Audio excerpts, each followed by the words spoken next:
Kumusta mga ka-movie? Welcome ulit sa Minutes Movie Recap. Ibabahagi ko sa inyo ngayon ang 2021 horror movie film na pinamagatang The Retaliators. Nagsimula ang pelikula sa New Jersey kasama ang dalawang magkaibigan sa isang road trip. Tinatahak ang kanilang daan sa pamamagitan ng mapa.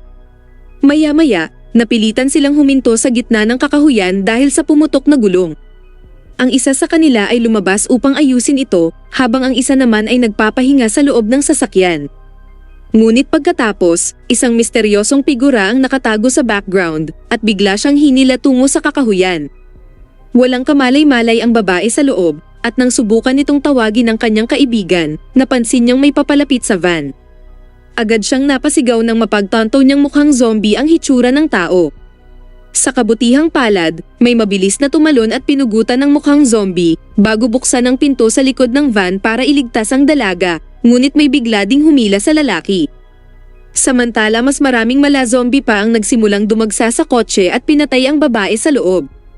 Sa sumunod na eksena ay dinala tayo sa nakaraan, sa isang high schooler na nagngangalang Sarah na dumalo sa isang grief therapy matapos mawala ang kanyang ina. Samantala, naghihintay sa kanya sa labas ang kanyang tatay na si John, ang lalaking nakita natin sa unang eksena. Si John ay isang pastor na may dalawang anak na babae, si Sarah at Rebecca. Habang bumibili sila ng Christmas tree sa araw na iyon, nagreklamo si Sarah tungkol kay John sa pagiging mahigpit nito na hindi siya pinapayagang dumalo sa anumang party, ngunit binaliwala lang siya ni John. Gayunpaman, nang magbabayad na sila sa cashier, isang random na lalaki ang umangkin na kanya raw ang kanilang Christmas tree. Nang magalit ang lalaki, nagpasya si John na maging isang pasipista at umatras. Pag-uwi nila, tinukso ni Sarah ang kanyang ama dahil sa hinayaan nitong kunin ng ibang tao ang kanilang Christmas tree. Nang maglaon, lumapit si John kay Sarah at pinayagan na siyang dumalo ng party ngayong gabi, kaya napayakap si Sarah sa kanyang ama sa kagalakan. Ang maliit na pamilya pagkatapos ay pumunta sa simbahan, kung saan si John ay nangangaral sa paglilingkod at pinapahayag ang mga pangyayari sa araw na iyon. Sinasabi niya sa mga tao na sa anumang sitwasyon ay huwag pipiliin ang karahasan. Samantala, sa kabilang bahagi ng kwento, isang drug dealer na nagngangalang Arlo ay nakipagkita sa gangster na si KD para sa isang drug deal. Ngunit nang si Arlo ay kokolektahin na ang bayad sa likod ng sasakyan, paulit-ulit na hinampas ni KD ang pinto ng sasakyan dahilan para matamba siya sa sahig. Binali niya pa ang baling paa ni Arlo at binaon ang kanyang bibig sa tambutso ng sasakyan na nagresulta ng agarang kamatayan ni Arlo. Balik sa simbahan, nagpaalam si Sarah sa kanyang ama bago pumunta sa party. Huminto si Sarah sa isang gasolinahan para magpagasolina at makikita natin si KD na doon din nagpupuno sa tangke ng kanyang sasakyan. Sa proseso, narinig ni Sarah ang isang lalaki na sumisigaw sa loob ng sasakyan ni KD. Sa takot na isusumbong ito ni Sarah sa pulis, sinubukan siyang hulihin ni KD na nag-udyok kay Sarah na pumasok sa kanyang sasakyan at nagmaneho, ngunit sinundan siya ni KD. Sa kanyang panik, nagpasya si Sarah na tawagan ng kanyang ama upang sabihin sa kanya kung ano ang nangyayari at kung nasaan siya. Sa kasamaang palad, naabutan siya ni KD na naging dahilan ng pagkabunggo niya sa gilid ng kalsada. Hindi na nagaksaya ng oras si KD at itinali ng zip ang mga kamay ni Sarah sa manibela bago itulak ang kotse sa kalapit na lawa. Pagkatapos, si John ay nagmamadali sa eksena, ngunit pagdating niya, huli na ang lahat dahil wala na si Sarah. Ang pagkamatay ni Sarah ay lubhang nagpadalamhati sa pastor. Pagkatapos ng libing, isang detective na nagngangalang Jed ang bumisita kay John at sa kanyang pamilya.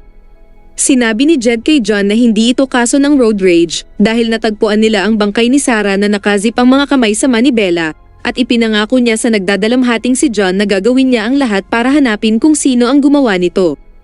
Samantala, tinawagan ni KD ang kanyang kapatid na si Vic upang ipaalam sa kanya ang tungkol sa lahat ng pera at gamot na dala niya ngayon. Tuwang-tuwa, napagkasunduan ng magkapatid na magkita sa susunod na araw. Si Detective Jed ay nasa isang misyon, pumunta siya sa gasolinahan na pinuntahan ni Sarah kagabi at humiling na makita ang security footage. Doon, umupo siya at sinuri ang footage at natuklasan niya ang plaka ng sasakyan ni KD. Nang maglaon, makikita si KD na pinahinto ng isang pulis dahil sa traffic run. Bumaba ang opisyal sa sasakyan, ngunit bago pa makapagsalita si KD, bigla siyang tinurukan ng opisyal ng isang anesthesia. Nang gabing iyon, hinihintay ni Vic na magpakita si KD ngunit hindi ito dumating. Ipinagtaka ito ni Vic kaya't iniulat niya ito sa kanyang amo na si Otto. Matapos marinig na nawawala si KD, galit na galit si Otto dahil ang droga at pera na dala ni KD ay nagkakahalaga ng 10 pulutong. Ipinaalam ni Otto kay Vic na palaging naglalagay ng tracker ang nagbebenta ng droga sa kanilang produkto. Sa makatuwid, pinapunta niya ang kanyang mga goons sa isang manhunt para kay KD. Samantala, lumalabas na si KD ay bihag na sa isang underground sa kagubatan at tinuturuan siya ng leksyon. Paulit-ulit siyang kinukuryente at sinasabihan na simula ngayon, number 21 na ang pangalan niya. Kasabay nito, sinimulan ng mga drug goons ang kanilang paghahanap kay KD sa loob ng isang drug den at binugbog lahat ng nauugnay kay KD. Dito sila nakahanap ng isang lalaki na nagpapanatili ng tracker ni KD at natuklasan ang kanyang lokasyon sa mapa. Kinaumagahan, lumapit si John sa kanyang bunsong anak na babae, si Rebecca, at iniabot sa kanya ang isang pulseras bilang regalo para aliwin siya, ngunit hindi ito tinanggap ni Rebecca, kaya inilagay na lang ni John ang pulseras sa kanyang bulsa. Pagkatapos ay pinuntahan ni John ang detective na si Jed sa isang bar, kung saan may sasabihing mahalagang bagay ang detective kay John. Pinaliwanag ng detective ang isang kwento mula sa 10 taon na ang nakakaraan tungkol kay Queen Brady, isang kilalang rapist na nagtatalaga ng mga numero sa kanyang mga biktima at pinapahirapan sila bago patayin. Bilang isang batang detective, pinangunahan ni Jed ang investigasyon at nahuli ang rapist, ngunit isang araw, napalaya din ng maaga si Queen Brady. Nadismaya si Jed sa desisyon ngunit alam niyang wala siyang magagawa. Ang masama pa nito, ang unang ginawa ni Queen Brady pagkalaya niya ay ang paghihiganti sa pamamagitan ng brutal na pagpatay sa buntis na asawa ni Jed. Ang dahilan kung bakit niya sinasabi ang kwentong ito ay upang ipaalam kay John na alam niya ng eksakto kung paano masakit mawala ng minamahal sa kamay ng iba at alam niya kung ano ang gagawin para mawala ang sakit. Sinabi rin ni Jed kay John na kalaunan ay nahuli si Queen ngunit hindi ng batas. Sa sumunod, biglang nagtanong si Jed kung gusto ni John na gumugol ng 1 minutong mag-isa kasama ang lalaking pumatay sa kanyang anak para maghiganti, kung saan inihayag na si Jed pala ang dumukot kay KD. Sumang-ayon si John at nagmaneho sila papunta sa lugar ng detective sa kakahuyan sa isang liblib na cabin na itinayo ni Jed. Bumaba sila sa lihim na pugad sa underground kung saan nakatali si KD sa dingding. Tiniyak ni Jed sa pastor na ang taong ito ang salarin sa pagpatay sa kanyang anak sa pamamagitan ng paglalatag ng lahat ng ebidensyang nakita niya at sinabihan si John na simulan na ang pagpapahirap sa lalaki upang payapain ang kanyang kalungkutan. Ayon kay Jed, ganoon din ang ginawa niya kay Queen Brady para gumaling sa sakit ng pagkawala ng kanyang asawa at ito ay gumana, kaya dapat ding gawin ito ni John. Kumuha si John ng ice pick at lumapit kay KD. Sinimulan niyang idiin ito sa kanyang tainga, ngunit hindi rin ito nagtagal dahil hindi niya kayang pumatay ng tao. Para pakalmahin si John, tiniyak sa kanya ni Jed na hindi na niya kailangang patayin ang lalaki, kundi pahirapan lang siya, ngunit ayaw pa rin itong gawin ni John at gusto na niyang umalis. Sa kasamaang palad, binigo nito si Jed. Sinabi niya na ginawa niya ang silid dahil sa mga taong katulad niya, kaya kinuryente niya si John hanggang sa mawalan siya ng malay.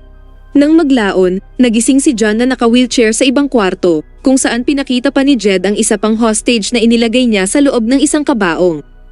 Lumalabas, hindi lang isa kundi marami pang hostage si Jed.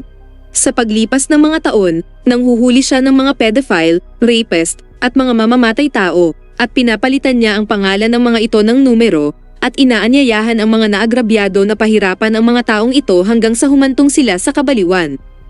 Tinatawag din niyang subhuman ang mga hostage na ito dahil sa sobrang sakit at pagpapahirap ni Jed sa kanila, sila ay naging cannibalistic at kumikilos na parang hayop. Si Queen Brady ay isa sa mga subhuman at tinatawag siya ngayon ni Jed bilang number 1. Sumunod, pinasok niya si KD sa hawla ng subhuman.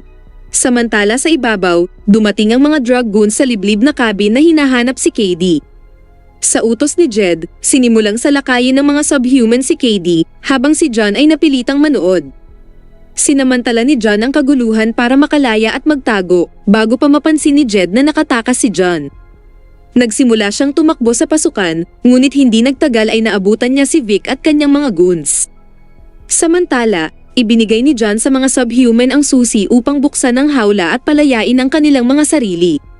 Sa oras na iyon, ang mga drug goons ay bumaba sa basement upang hanapin si KD at sinimulan ng pagbaril sa mga subhuman dahil sa takot, habang ang mga subhuman ay lumaban din at sinimulan silang poksain. Habang nagkakagulo ang lahat, tumakbo si John sa itaas at nagsimulang maghanap ng mga susi ng sasakyan para tumakas. Ang ilan sa mga subhuman ay umakyat din at nagsimulang umatake kay John. Itinulak nila siya sa lupa, at kabilang sa kanila ay si Queen Brady, ang pumatay sa asawa ni Jed. Ang bogbog na si Jed ay sumuray-suray na umakyat na may dalang shotgun, binaril niya si Queen Brady at iba pang mga subhuman. Dahil sa labis na pagkawala ng dugo, bumagsak si Jed, at sinuri ni John ang kanyang mga sugat, gayunpaman wala na siyang magagawa para iligtas si Jed. Samantala, ang natitirang bahagi ng mga subhuman ay nakarating din sa ibabaw, at nagsimulang maghanap ng paraan para makapasok sa loob ng bahay. Sa sandaling ito naalala ni John ang tungkol sa kanyang bunsong anak na babae, at napagtanto niya na kailangan niyang makauwi sa lalong madaling panahon. Kinuha ni John ang isang machete at anumang iba pang armas na kanyang mahanap sa loob ng bahay. Kinuha niya ang motor ni Jed at lumabas ng property, ngunit aksidente niyang nabangga ang isang subhuman pagliko niya. Ang subhuman na may lubid na nakatali sa kanyang leeg ay tumakbo at inatake si John. Mabuti na lang nagawa ni John na patayin ito sa pamamagitan ng pagkabit niya ng lubid sa gulong ng motorsiklo.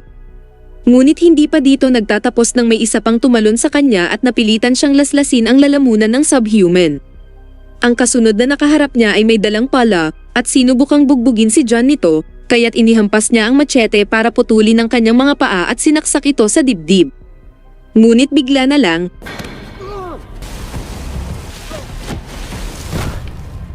ito ay nang narinig niya ang tunog ng isang busina ng van at dinala tayo sa simula ng eksena.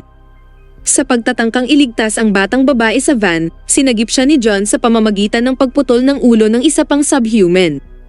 Ngunit bago pa niya ito mailigtas, kinaladkad siya sa ilalim ng van habang inatake ng iba pang mga subhuman ang babae sa loob ng van. Pinatay ni John ang subhuman na humila sa kanya at humarap sa dalawa pa na nagtapos sa isang madugong labanan sa isang ilog kung saan siya ang nagwagi. Pagkatapos, tumakbo siya sa kakahuyan hanggang sa makarating sa isang farmhouse kung saan nakatira ang matandang mag-asawa. Ang asawang si Ed ay pumunta sa kamoleg upang putulin ang Christmas tree habang ang kanyang asawa ay nanatili sa loob na nagkakape. Ang kanilang aso ay nagsimulang tumahol, kaya ang asawang babae ay pumunta upang suriin ito at may nakitang isang tao na tinangkang nakawin ang kanilang truck. Ang taong ito ay walang iba kundi si KD. Nang tumakbo ang matandang babae sa takot, sinakal siya ni KD at kinaladkad palabas sa bakuran. Sinusubukan ng kanyang asawa na tulungan siya ngunit wala itong kakayahan. Sakto namang dumating si John. Inihagis siya ni KD sa bintana at ang dalawa ay nagkaroon ng matinding labanan sa loob ng bahay. Sa sobrang lakas, tumakbo si John sa kamalig at sinubukang umakyat, ngunit hinila siya ni KD pababa. Pagkatapos ay sinubukan ni KD basagin ang kanyang bungo gamit ang isang metal press, habang nanunuya sa kanya sa pagsasabi ng mga huling salita ni Sarah, na nasaan ang aking ama.